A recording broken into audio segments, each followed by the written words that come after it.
Bonjour, ici Joanne Tatam, coach, mentor et auteur. J'accompagne les femmes entrepreneurs ambitieuses qui ont envie de développer leur activité sans sacrifier leur vie privée.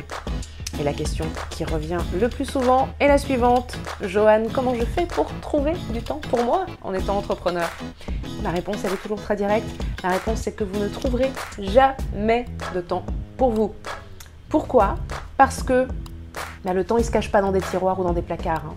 Le temps, on a exactement le même nombre d'heures, le même nombre de minutes que notre voisine. Et ce qui fait la différence entre une personne qui a du temps pour elle et une personne qui passe son temps à bosser, quitte à se sentir complètement submergée, c'est l'utilisation qui est faite de ce capital temps. Okay.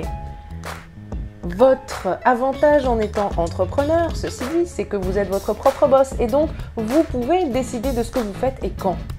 Donc c'est à vous de décider quand vous voulez vous occuper de vous, quand vous voulez prendre du temps pour vous, pour ne rien faire ou pour vous occuper de votre famille, de vos amis, etc.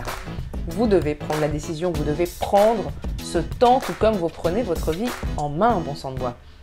Donc, moi ce que je vous invite à faire là tout de suite maintenant, c'est ouvrir votre agenda, fixer une date, une heure pour prendre du temps, pour faire ce que vous avez envie de faire en dehors du boulot. Vous faites ça et vous vous y fixez vraiment. Vous ne reportez pas indéfiniment, vous traitez ça comme si c'était un client. Vous êtes votre ressource numéro 1, vous êtes votre atout numéro 1 dans votre activité. Donc, traitez-vous comme tel, traitez-vous comme le top client que vous avez. Faites ça. Et si vous pensez que votre activité va s'effondrer si vous ne travaillez pas le soir et le week-end, vous êtes dans le faux.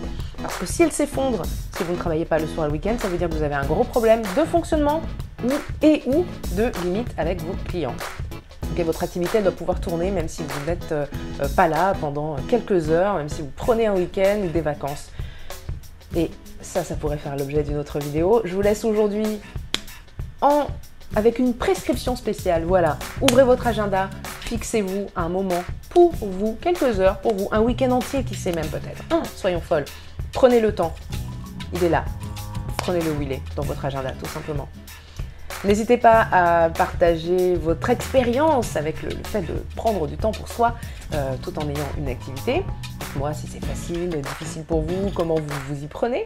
Et puis si vous avez des questions auxquelles vous aimeriez que je réponde, faites-le moi savoir et je me ferai un plaisir de le faire dans une prochaine vidéo. À bientôt!